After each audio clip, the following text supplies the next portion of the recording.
Om Shanti. Good morning. आज हम बाबा की सुनेंगे 10 तारीख के अव्यक्त महावाक्य। बाबा ने हम बच्चों को आज समाचार सुनाया। कहाँ का समाचार सुनाया? ये अलौकिक सभा का समाचार सुनाया है ना। ब्राह्मणों का ये संसार अलौकिक संसार है ना, तो बाबा ने इस संसार का समाचार सुनाया। और क्या समाचार सुनाया और सुनते हैं हम। बाबा के ये 87 के महावाक्य चले हुए वर्तमान के लिए हम बच्चों को आज बाबा क्या कहते हैं सुनेंगे। अलौकिक राज्य दरबार का समाचार। अलौकिक राज्य दरबार का समाचार। अब बाबा एक एक बच्चे को देखता है और देखकर फिर सुनाता भी है। आज बाप दादा अपने स्वराज्य अधिकारी बच्चों की राज्य दरबार देख रहे हैं।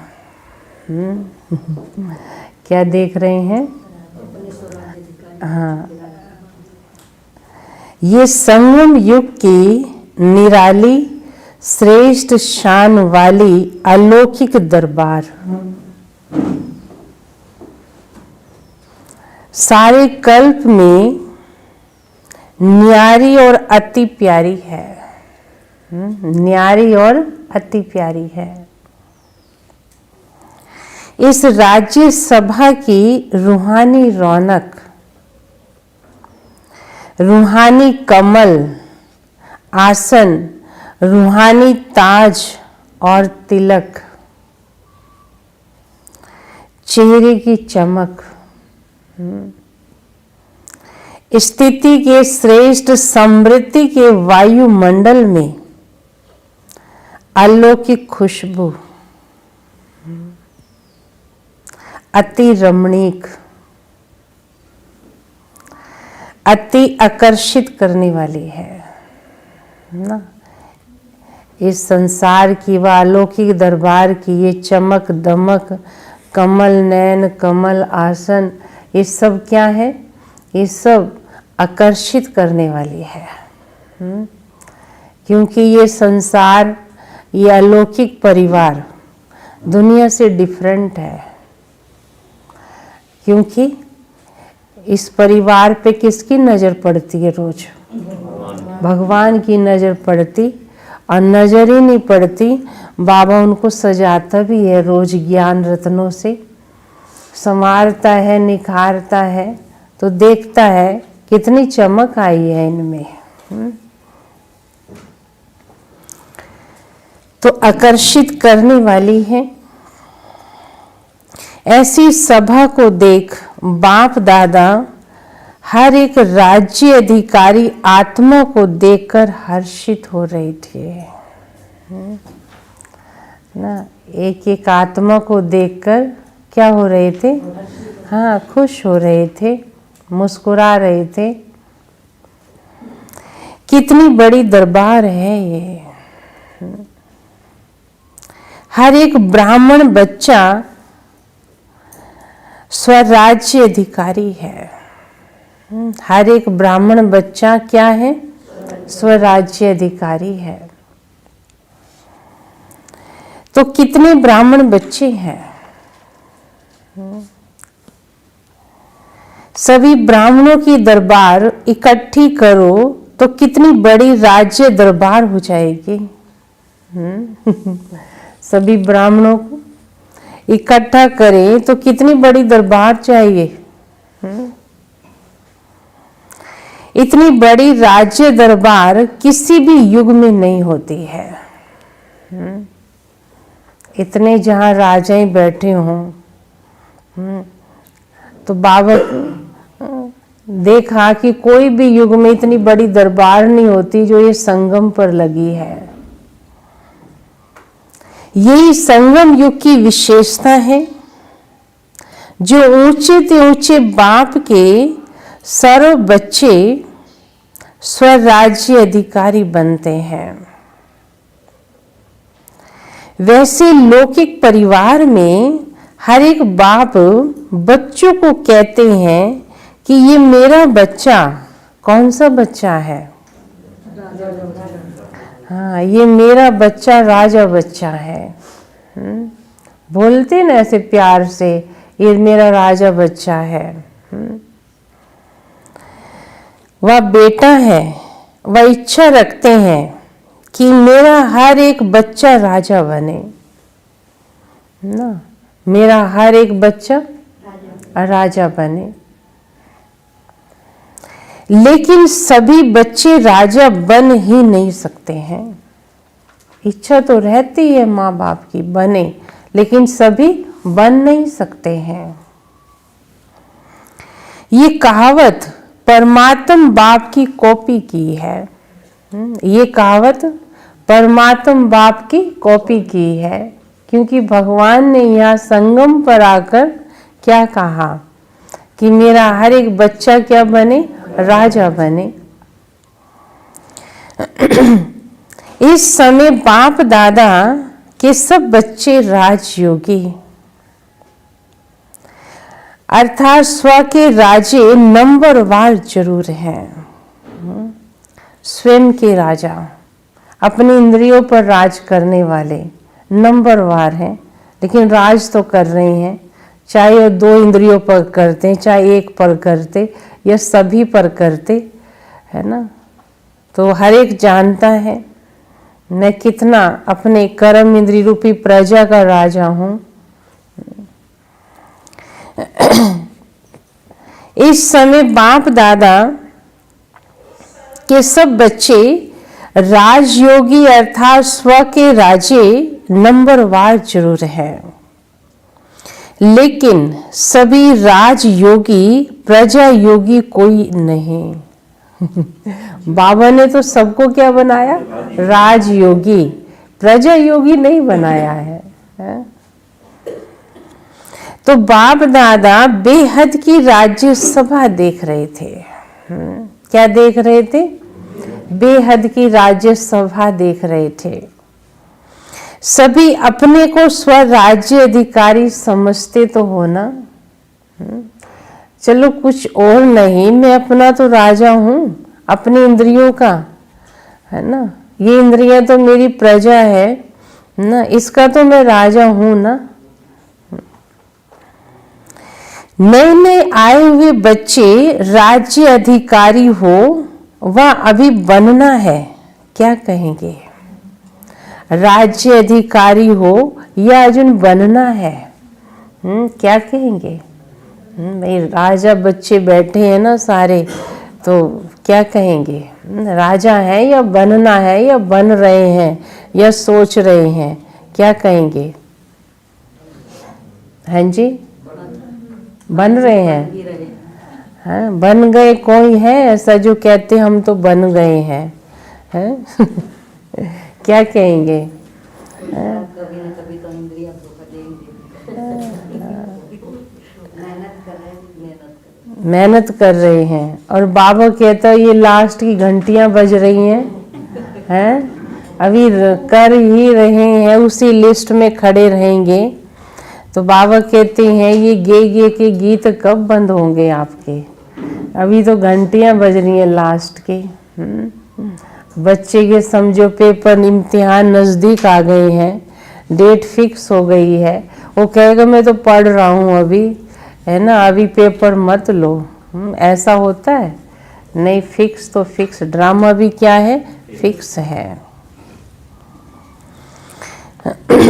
नए नए आए हुए बच्चे राज्य अधिकारी हो, वह अभी बनना है। नए नए हैं तो मिलना जुलना सीख रहे हैं। अव्यक्त बाप की अव्यक्ति बातें समझने की भी आदत पड़ती जाएगी। अब बाबा की साकार मुरली सुनते हैं या साकार में जिन्होंने मिलन मनाया, तो अव्यक्त मुरली जो है बाबा की है बहुत सहज, एक ही पॉइंट पे बाबा बड़ा क्लियर करता है। साकार मुरली में तो बाबा सारी संसार की, सतयुग की, चारों युगों की, हर जगह की सैर करा देता है, हर बात का टेस्ट देता है। और आव्यक्त मुरली एक ही पॉइंट के ऊपर बाबा बड़ा क्लियर करता है। तो बाबा कहते हैं कि जो नए नए बच्चे हैं तो वो भी अभी अभ्यास कर रहे हैं, सीख रहे हैं, सीख जाएंगे। और बाबा की समझ लिया तो बाबा की बात भी समझ में आई जाएगी। आव्यक्त बाप की आव्यक्ति बातें समझने की भी आदत पड़ती जाएगी। फिर भी इस भाग्य को अभी से भी समय पर ज्यादा समझेंगे कि हम सभी आत्माएं कितनी भाग्यवान हैं ना। समय पर समझ लो ना, बाद में रियलाइज करें कि हम तो बहुत भाग्यवान हैं, लेकिन समय बीत गया। तो बाप दादा सुना रहे थे अलौकिक राज्य दरबार का समाचार। अब बाबा अब आते हैं कहाँ पर? अलौकिक राज्य दरबार का समाचार। सभी बच्चों के विशेष ताज और चेहरे की चमक के ऊपर न चाहते भी अटेंशन जा रहा था। ना चाहते हुए भी किस पर? ताज पर और चेहरे पर।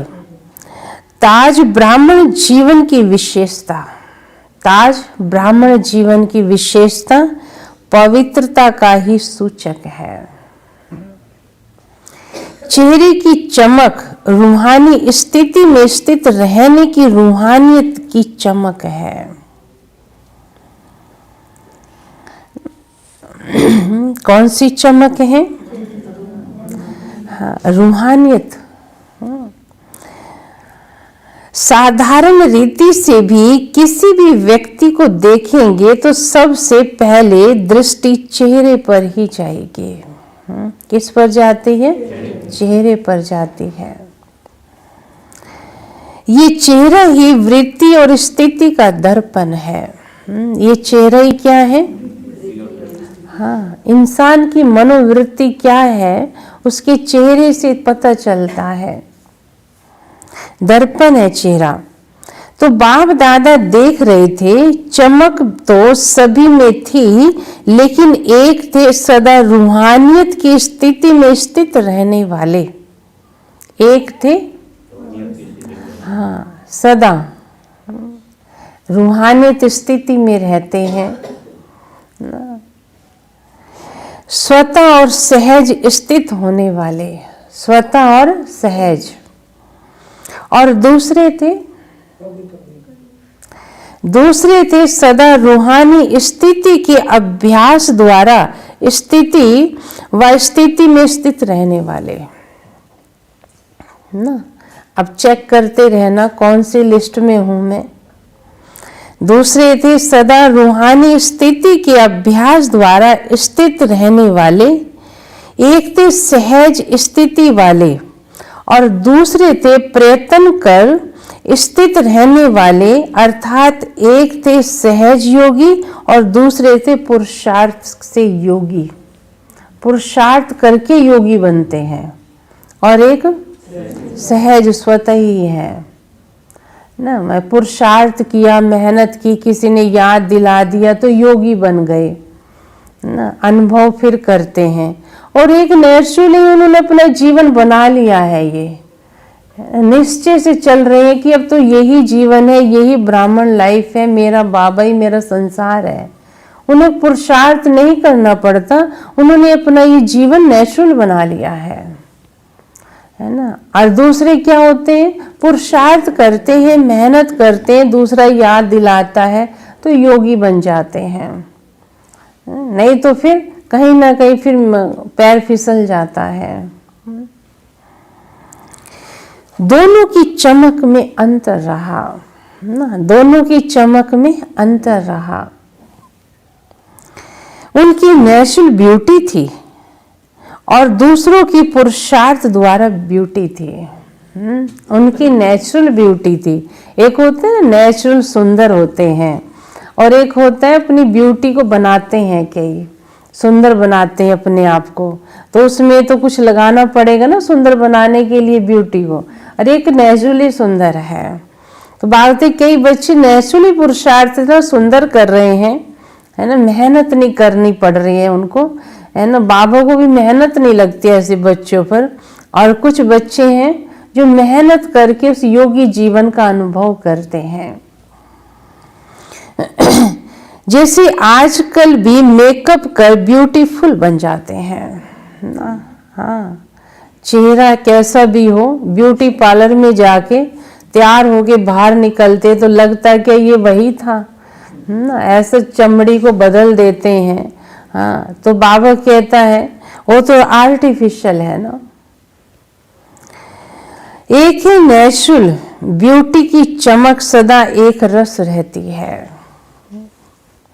और दूसरी ब्यूटी कभी बहुत अच्छी और कभी परसेंटेज में रहती है ना।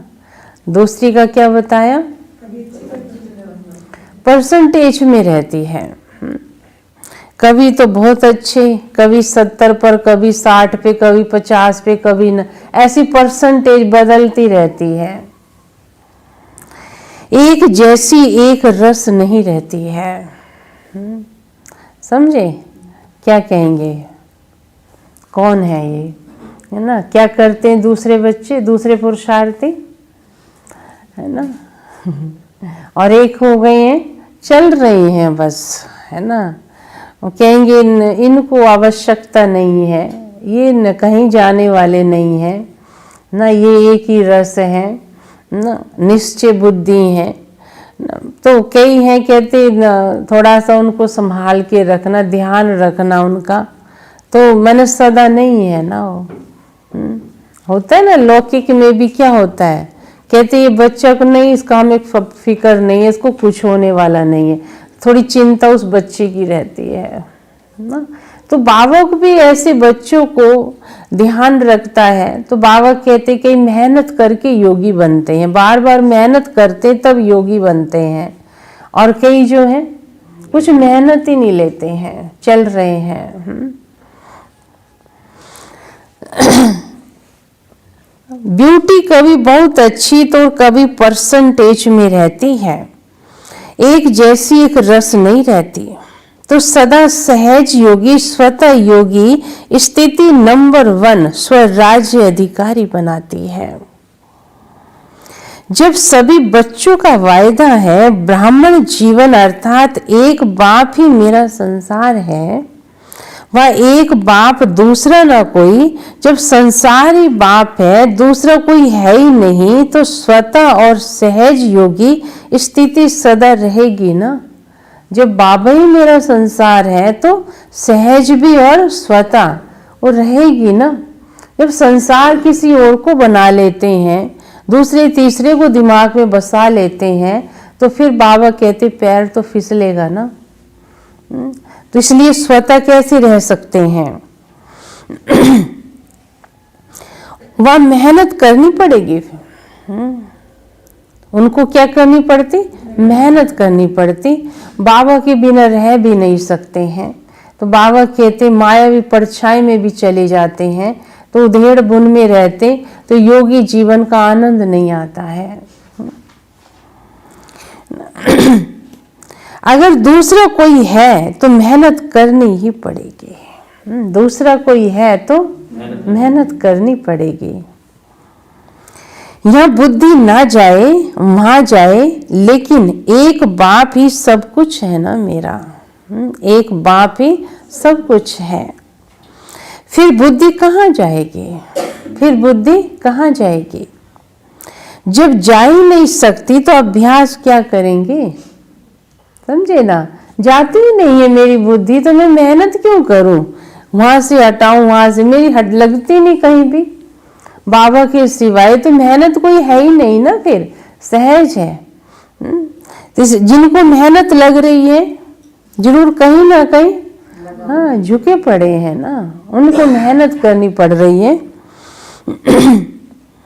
फिर बुद्धि जाएगी कहाँ, जा ही नहीं सकती। अभ्यास क्या करेंगे, अभ्यास में भी अंतर होता है ना। एक है स्वतः अभ्यास, है ही है, और दूसरा होता है मेहनत वाला अभ्यास। दूसरा होता है मेहनत वाला अभ्यास। अभ्यास तो कर रहे हैं लेकिन उसमें मेहनत करनी पड़ रही है ना। जैसे बाबा के सामने बैठ जाएंगे, मैं आत्मा हूँ, मैं आत्मा हूँ, मैं आत्मा, क्यों डाउट है? आत्मा नहीं हो गया आप, है ना। अपने आप को बार बार याद दिला रहे हैं, मैं आत्मा हूँ बाबा, मैं आत्मा हूँ बाबा। आप तो शांति के सागर हो, आप तो परम धाम में रहते हो। क्यों बाबा कहते मैं अशांति का दिखता हूँ क्या आपको, जो मुझे याद दिला रहे हो आप? मैं शांति का सागर, मैं तो हूँ ही, और मैं रहते ही परम धाम में हूँ। अभ्यास कर रहे हैं, नेचुरल नहीं हो रहा है ना, क्योंकि अंदर आ नहीं रहा है ना, उस चीज का अनुभव नहीं ले पा रहे हैं, इसलिए अपने आप को याद दिलाना पड़ रहा है उनको। लौकिक में कोई याद दिलाते हैं क्या, है ना। अपने फादर को कहें पापा आप तो बिजनेस करते हो, आप तो बिजनेस करते हो, आप तो बिजनेस करते हो, वो करता ही है, इसमें बात उसको याद दिलाएंगे क्या, है ना। आप जॉब करते हो, आप उसको, है ना, हाँ आप गोरे हो, आप तो गोरे हो, आप काले हो, ऐसे कहते हैं क्या? नहीं, वो है तो है। तो बाबा भी क्या कहते हैं, कई बच्चे बार बार अभ्यास करते रहते हैं, फिर भूलते रहते हैं, फिर अपने आप को फिर लाते उस स्थिति में, इसी ऊपर नीचे चलते रहते हैं। और उन बाबा कहते कहीं संगम युग न बीत जाए इसी उधेड़ बुन में आपका, है ना। अंत बते सो गति कहीं इसी समृद्धि में ना हो जाए। तो मेहनत वाला अभ्यास, तो स्वराज्य अधिकारी बच्चों का सहज अभ्यासी बनना, यही निशानी है सहज योगी स्वतः योगी की। उन्हों के चेहरे की चमक अलौकिक होती है, उन्हों की चेहरे की चमक अलौकिक होती, जो चेहरा देखते ही अन्य आत्में अनुभव करती हैं कि ये श्रेष्ठ प्राप्ति स्वरूप सहज योगी है। जैसे स्थूल धन व स्थूल पद की प्राप्ति की चमक चेहरे से मालूम होती है, ये साहूकार कुल का व ऊंच पद का अधिकारी है।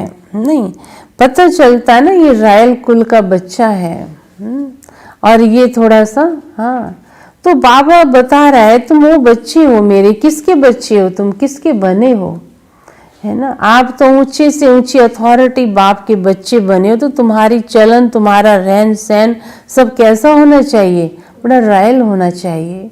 मायावी संस्कार का परछाया भी नहीं दिखाई देना चाहिए तुम्हारे ऊपर। साहूकार कुल का व उच्च पद अधिकारी है, ऐसे ये श्रेष्ठ प्राप्ति व श्रेष्ठ राज्य अधिकारी अर्थात श्रेष्ठ पद की प्राप्ति का नशा व चमक चेहरे से दिखाई देती है। दूर से ही अनुभव करते हैं कि इन्हों को कुछ मिला है, कुछ पाया है इन्होंने। ऐसा अनुभव होना चाहिए ना बाबा के बच्चों से, क्या दूसरा अनुभव करे, कुछ मिला है इनको। ये बड़े मस्ती से, बड़े खोए खोए, बड़ी खुशी से उसमें उमंग में रहते हैं, तो दूसरा ये फील करे कुछ तो मिला है इनको।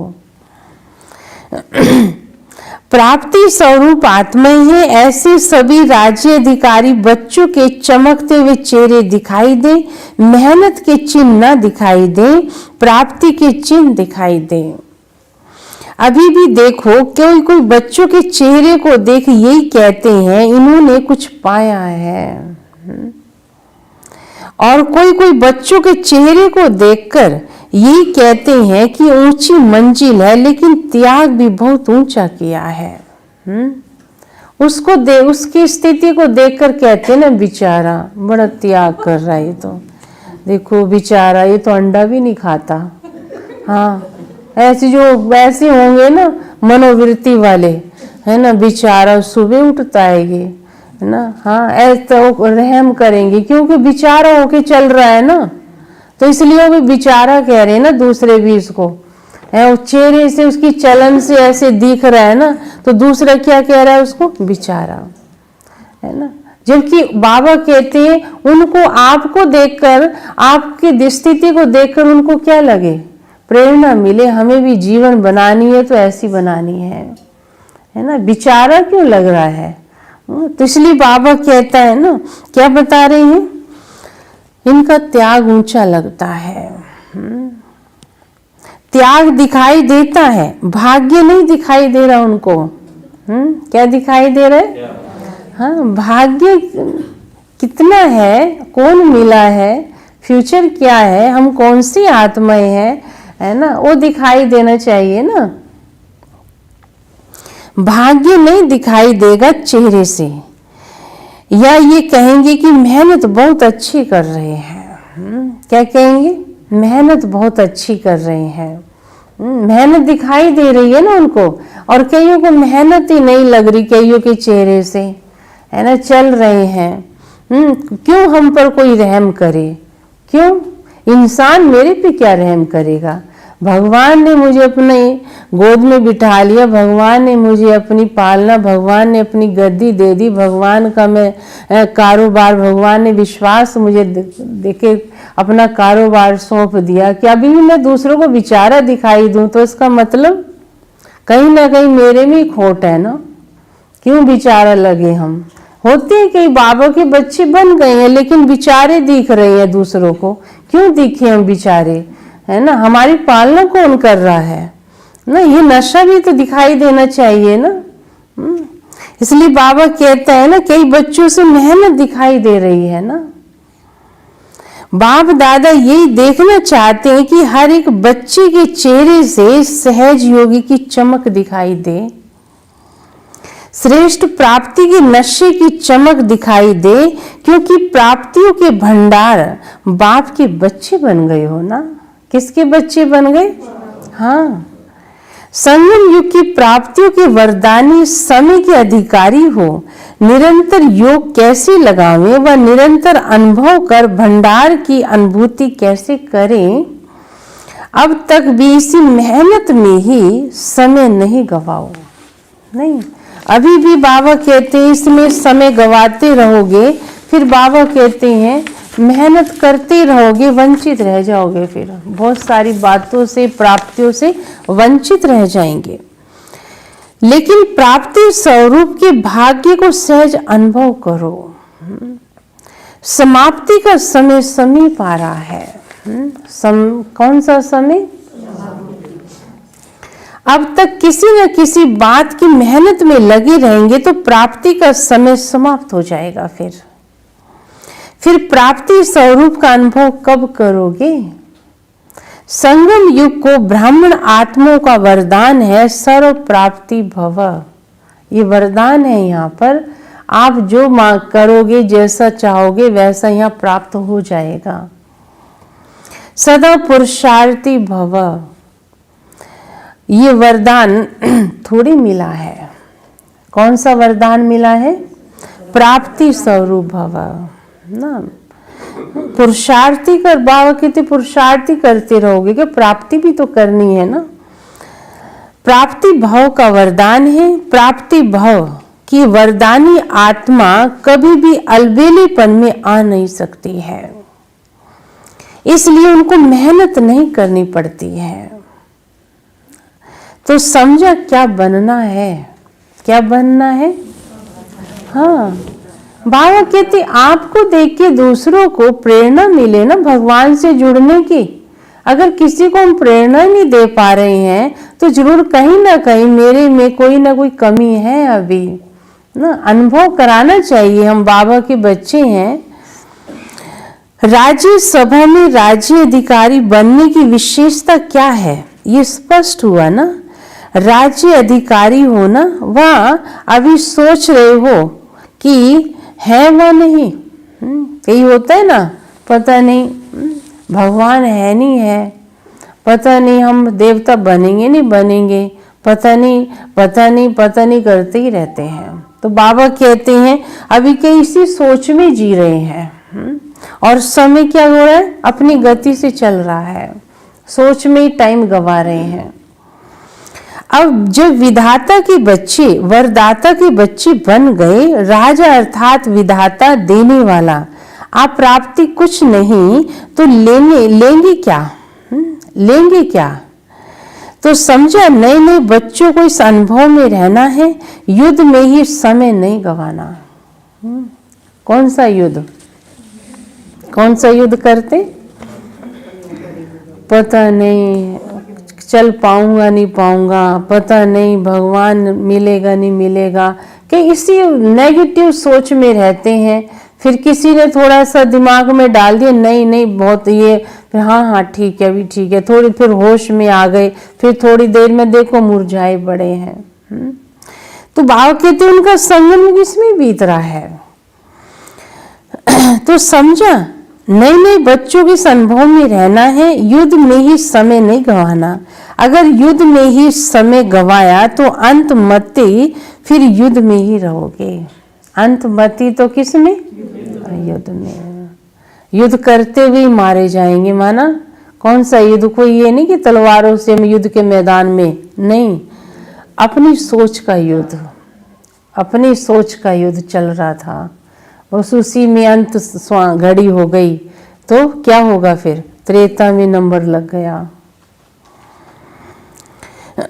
फिर क्या बनना पड़ेगा?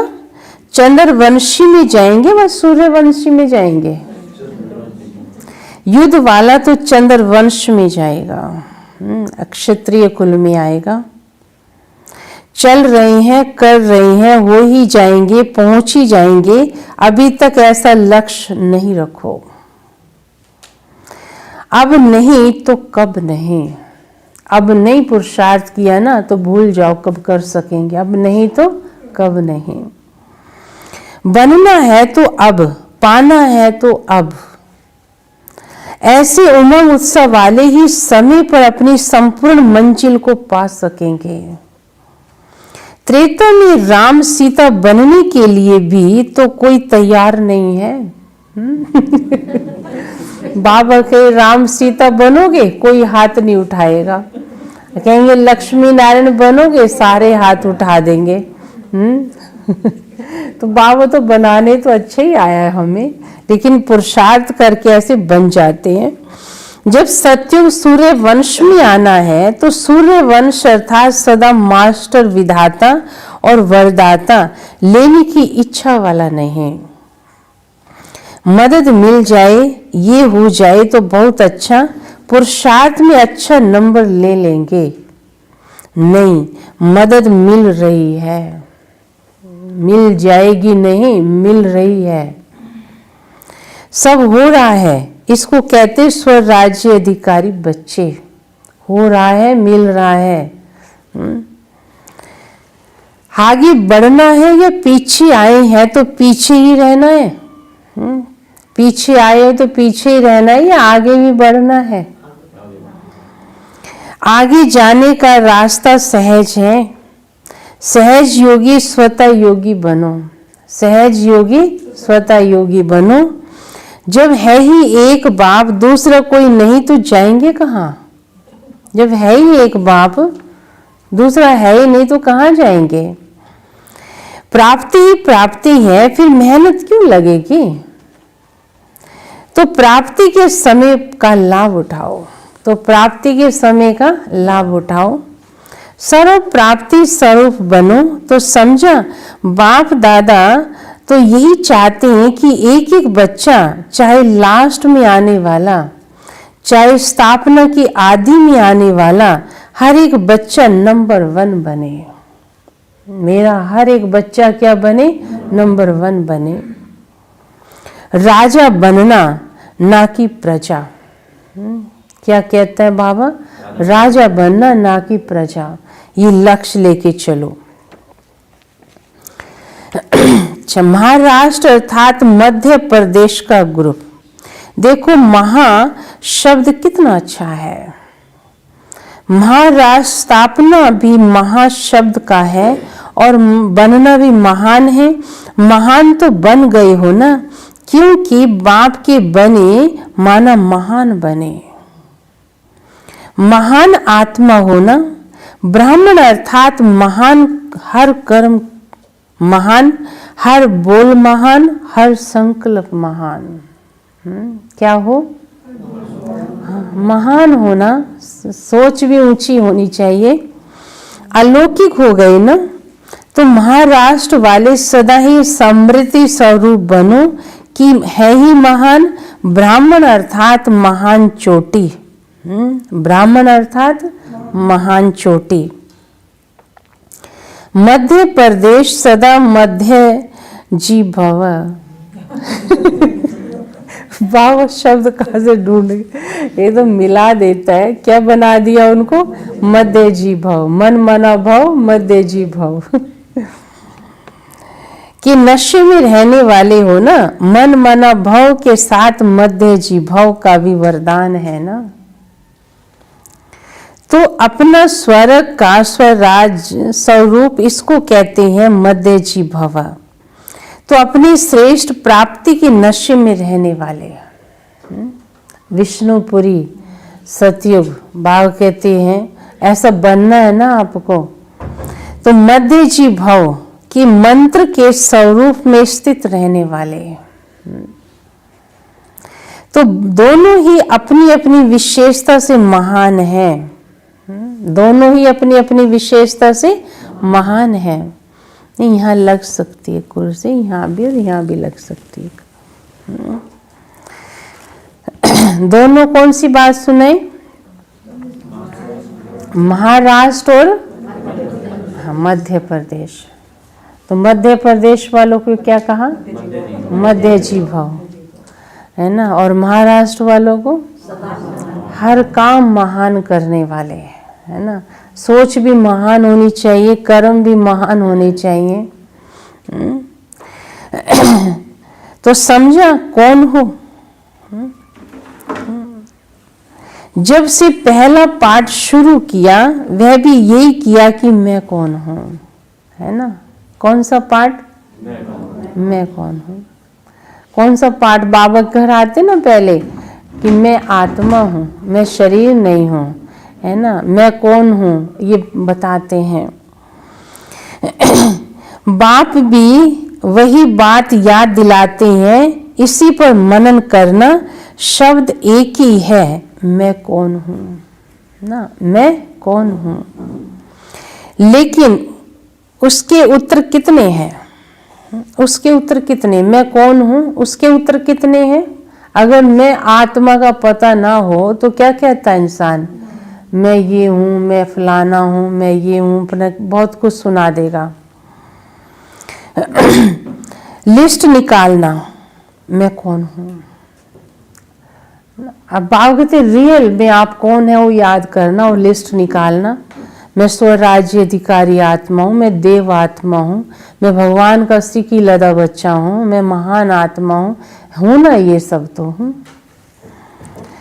अच्छा, अव्यक्त बाप दादा फिर डबल विदेशी भाई बहनों उसके पास चलते। डबल विदेशी अर्थात सदा अपने स्वराज्य स्वरूप, अपने स्वस्वरूप व स्वदेश व स्वराज्य की समृद्धि में रहने वाले। डबल विदेशियों की विशेष कौन सी सेवा करनी है? अभी साइलेंस की शक्ति का अनुभव विशेष रूप से परमात्माओं को कराना, ये भी विशेष सेवा है। जैसे साइंस की पावर नामी ग्रामी है। बच्चे को मालूम है कि साइंस क्या है, ऐसे साइलेंस पावर साइंस से भी ऊंची है ना। बाबा कहते तुम बच्चे तो ना, साइलेंस की पावर के द्वारा कहाँ जाते हो? चांद सितारों से भी ऊपर परम धाम तक चले जाते हो। साइंस की शक्ति तो नहीं जाती ना वहां पर। वे दिन भी आना है साइलेंस के पावर की प्रत्यक्षता अर्थात बाप की प्रत्यक्षता। जैसे साइंस प्रत्यक्ष प्रूफ दिखा रही है, वैसे साइलेंस पावर का प्रैक्टिकल प्रूफ है आप सबका जीवन। क्या है प्रैक्टिकल प्रूफ? हम सबका जीवन। जैसे साइंस अपने कई रूप दिखा रही है प्रैक्टिकल में, तो हम साइलेंस का प्रैक्टिकल प्रूफ क्या है? हम ब्राह्मणों का जीवन है। जब इतने सब प्रैक्टिकल प्रूफ दिखाई देंगे तो ना चाहते हुए भी सभी की नजर सहज ही आ जाएगी ना। ऐसे प्रैक्टिकल जीवन है ना हमारा। जैसे ये पिछले वर्ष पीस का कार्य किया, इसको स्टेज पर प्रैक्टिकल में दिखाया, ऐसे ही चलते फिरते पीस के मॉडल दिखाई दें तो साइंस वालों की भी नज़र साइलेंस वालों के ऊपर अवश्य जाएगी। समझे? बाबा हर बात कह के कहता है, समझा? साइंस की इन्वेंशन विदेश में ज़्यादा होती है, तो साइलेंस की पावर का आवाज भी वहां से सहज फैलेगा। सेवा का लक्ष्य तो है ही, सभी को उमंग उत्साह भी है। सेवा के बिना रह भी नहीं सकते हैं ना। जैसे भोजन के बिना नहीं रह सकते, ऐसे सेवा के बिना भी नहीं रह सकते। इसलिए बाप दादा खुश है ना। वहाँ भी बाबा के बच्चे ऐसे निश्चय बुद्धि बच्चे हैं, विदेश में भी है ना। सेवा पहले है, भोजन बाद में है। जो निश्चय बुद्धि है, पहचान लिया है, इतनी सच्चाई लगन से चलते हैं। फिर बाबा आगे मुलाकात करते पार्टियों से। स्वदर्शन चक्रधारी श्रेष्ठ आत्मा बन गए ना, ऐसे अनुभव करते हो। स्व का दर्शन हो गया ना, अपने आप को जानना अर्थात स्व का दर्शन होना, और चक्कर का ज्ञान जानना अर्थात स्वदर्शन चक्रधारी बनना। जब स्वदर्शन चक्रधारी बनते हैं तो और सब चक्कर समाप्त हो जाते हैं। कब? देह भान का चक्कर, संबंध का चक्कर, समस्याओं का चक्कर, माया के कितने चक्कर हैं, कितने चक्कर में डालती है वो। हाँ, कहेंगे ये फलानी बात के चक्कर में आ गया है, तो चक्कर माना चक्कर तो घुमा देता है ना। माया के कितने चक्कर हैं, लेकिन स्वदर्शन चक्रधारी बनने से ये सब चक्कर समाप्त हो जाते हैं। इसलिए क्या बनना? स्वदर्शन चक्रधारी बनना, बाकी सब चक्कर खत्म हो जाएंगे। सब चक्रों से निकल जाते हैं, नहीं तो जाल में फंस जाते हैं, नहीं तो कहीं ना कहीं इस जाल में फंस जाएंगे। तो पहले फंसे हुए थे, अब निकल गए। 63 जन्म तो अनेक चक्रों में फंसते रहे और इस समय इन चक्रों से निकल आए, तो फिर फंसना मत। फिर फंसना नहीं, बाबा कहते निकल कर आए हैं चक्रों से, अभी भी कहीं फंस गए तो फिर बाबा कहते फंसे ही रह जाओगे फिर, है ना। फंसना नहीं। अनुभव करके देख लिया ना, चक्रों में फंस के कितनी तकलीफ है। चक्रों में आ जाते हैं तो क्या होता है, या कोई किसी की बात के चक्कर में, या किसी के नाम रूप के चक्कर में, या किसी मायावी रंग के चक्कर में आ जाते हैं, तो चक्कर तो क्या करता है, घुमा ही देता है ना। इसलिए बाबा कहते अगर चक्कर में ही आना है तो स्वदर्शन चक्कर में रहो, है ना। चक्कर में रहने की आदत है तो किस में रहो? स्वदर्शन चक्कर में रहो ना। तो सदा स्वदर्शन चक्रधारी बन। हाँ, अनेक चक्रों में फंसने से सब कुछ गवा दिया ना, तो स्वदर्शन चक्रधारी बनने से बाप मिला तो सब कुछ मिला।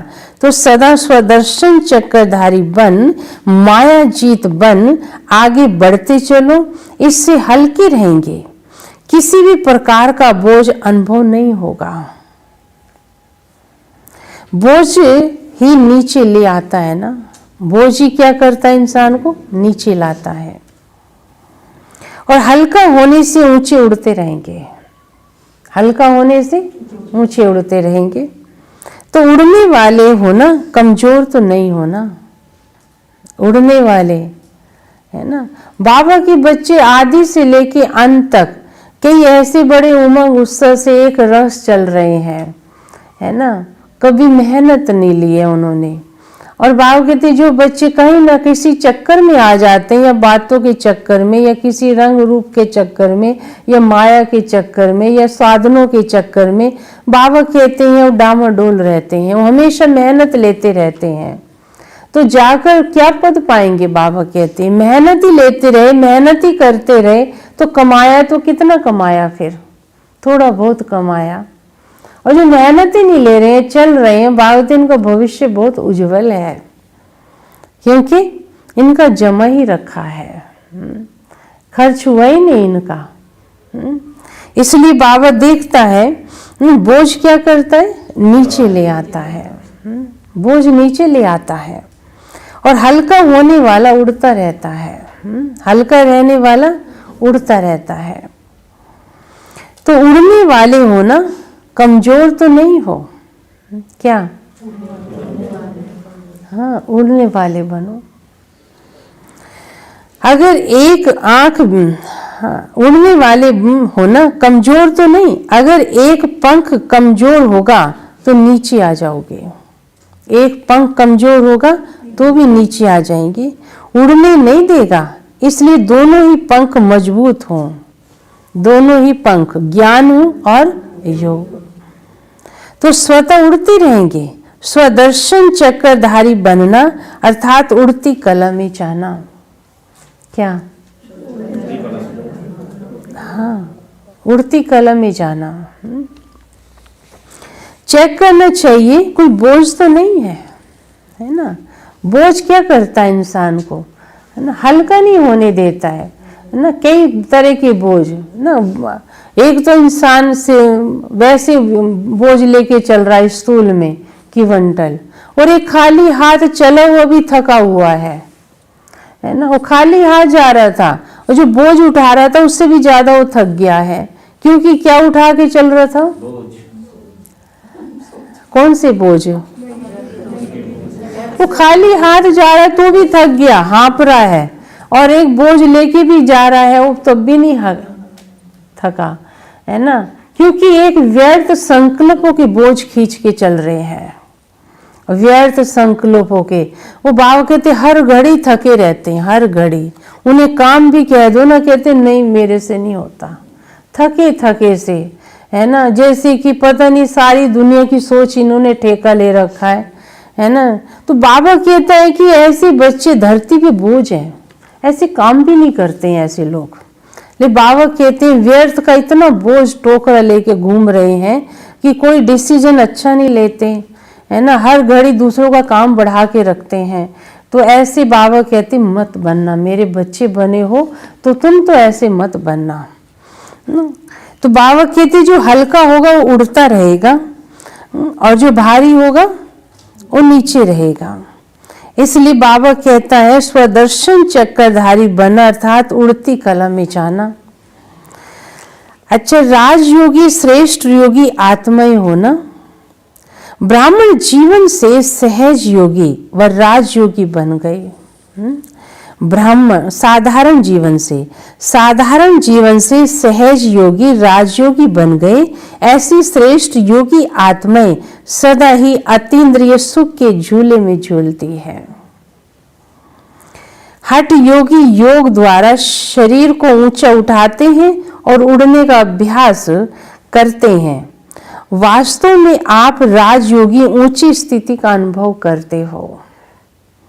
इसको कॉपी करके उस शरीर को ऊंचा उठाते हैं। कौन की बात कहाँ ले गए हैं। लेकिन आप कहाँ भी रहते ऊंची स्थिति में रहते हो। बात स्थिति की है, ना कि शरीर को ऊंचा उठाने से ऊंचे हो जाएंगे। इसलिए कहते हैं योगी ऊंचा रहता है। तो मन की स्थिति का स्थान ऊंचा है, क्योंकि डबल लाइट बन गए हो। क्या बन गए? Double light. वैसे भी फरिश्ते के लिए कहा जाता है, क्या कहा जाता है फरिश्ते के लिए? फरिश्ते के लिए कहा जाता है फरिश्तों के पांव धरती पर नहीं रहते हैं। ऐसा होता है ना, कई बाबा के बच्चे तो दूसरे भी क्या कहते हैं, पता नहीं उड़ा उड़ा सा रहता है ये, है ना, क्या मिल गया उनको, उड़े उड़े से रहते हैं ये, है तो अनुभव कर रहे हैं तभी तो कहते हैं ना। धरती पर नहीं होते। फरिश्ता अर्थात जिनका बुद्धि रूपी पांव धरती पर ना हो, देहभान ना हो, देहभान से सदा ऊंचे। किससे? देहभान से। ऐसे फरिश्ते अर्थात राजयोगी बन गए। अभी इस पुरानी दुनिया से कोई लगाव नहीं, अब इस पुरानी दुनिया से कोई लगाव नहीं। बस बाबा कहते कर्म कर रहे हो इसके बीच में रहकर, लेकिन फंसना मत कोई भी चीज में भी, नहीं तो ये आपका भगवान से वर्षे से वंचित कर देगा। कोई लगाव नहीं। सेवा करना अलग चीज है, लेकिन लगाव ना हो। योगी बनना अर्थात बाप और मैं, तीसरा ना कोई। तो सदा इसी समृद्धि में रहो कि हम राजयोगी हैं। क्या याद रखो?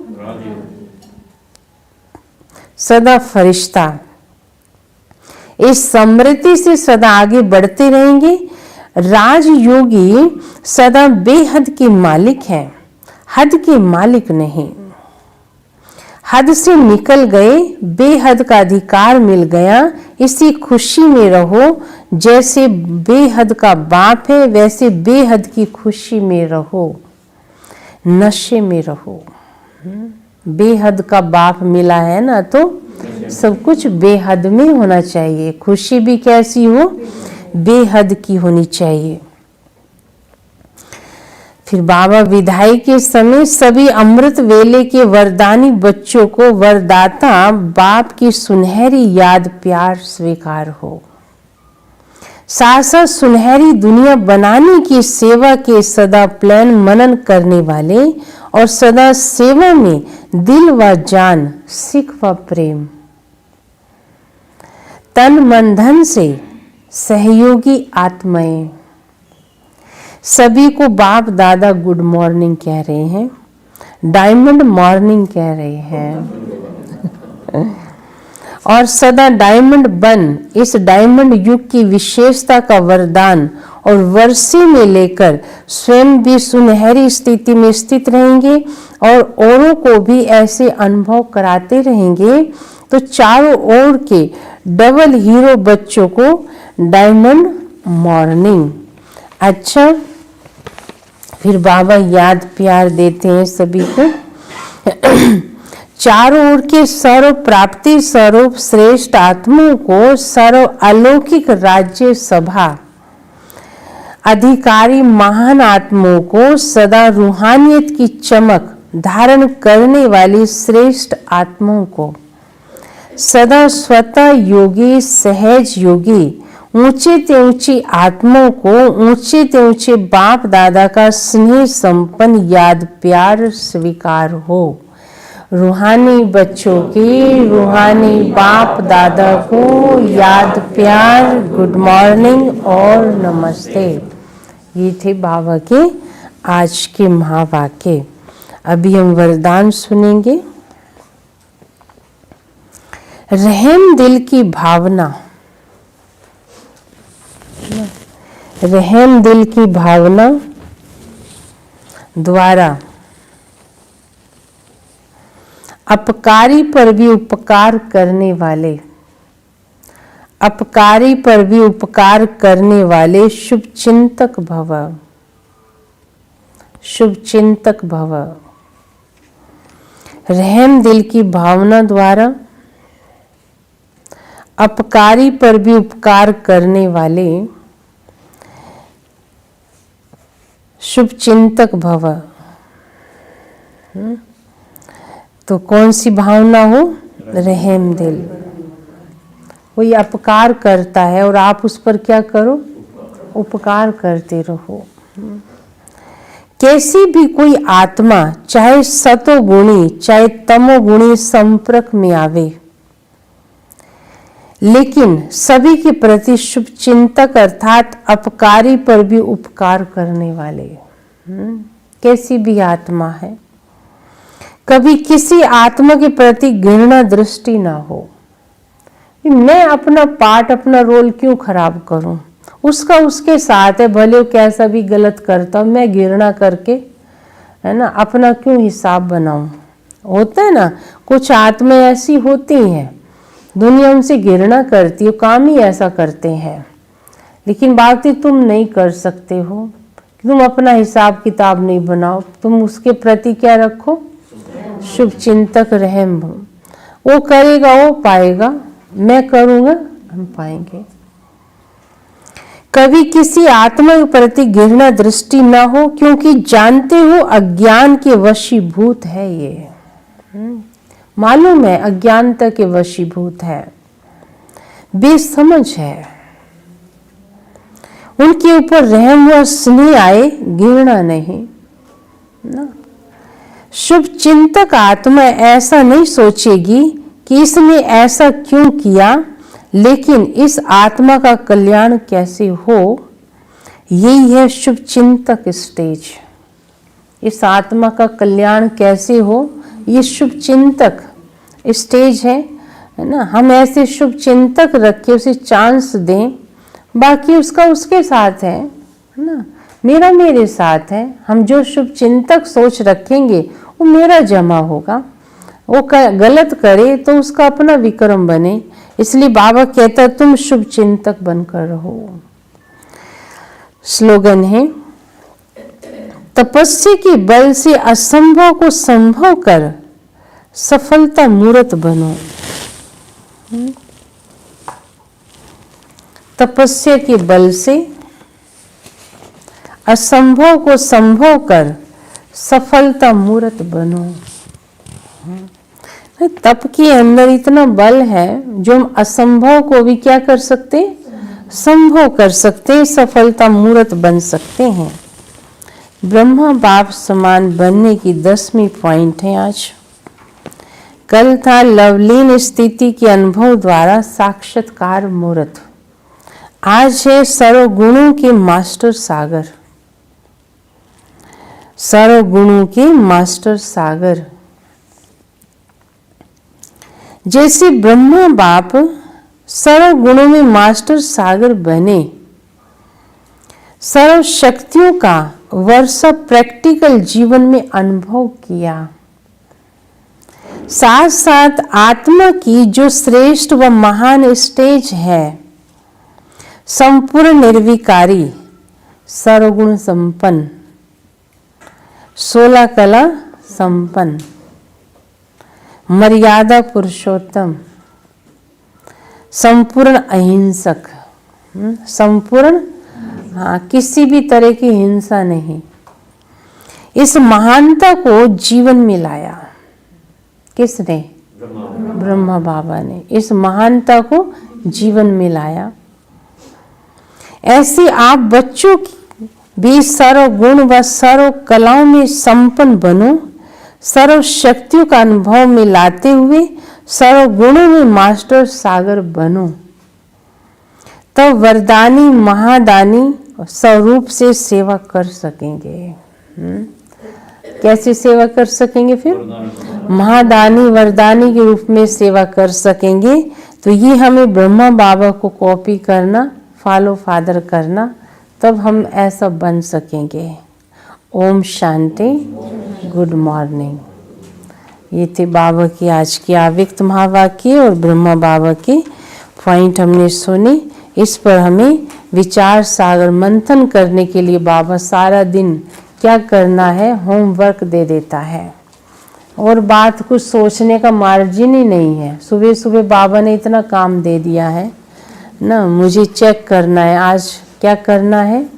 आज बाबा ने दरबार लगाई ना, अलौकिक दरबार, तो उसमें बाबा ने दरबार में देखा कौन बच्चे कैसे हैं, है ना। 2 तरह के बच्चे बताए ना। एक बच्चे कौन से थे?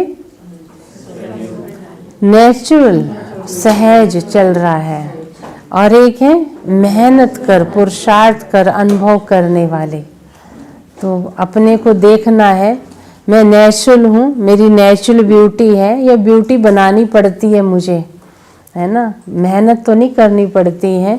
इस संगम युग मेरा कैसे बीत रहा है, भगवान के संग का रंग मेरे पर जीवन में जो लगा है, भगवान के साथ कैसे मेरे पल बीत रहे हैं, ये चेक करना। भगवान के साथ ही मेरा लगाव झुकाव है ना, उसी के साथ पल बीत रहे हैं, किसी इंसान के साथ तो नहीं लगाव झुकाव, उसके संग पल बीत रहे हो कहीं, तो भारतीय संगम युग का आनंद नहीं ले रहे हो। फिर कहाँ के बात बताए ना, चक्कर, कितने चक्कर बताए।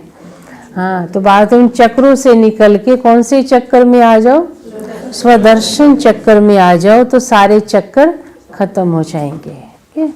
ओम शांति। अभी हम बाबा को याद करेंगे, फिर सभी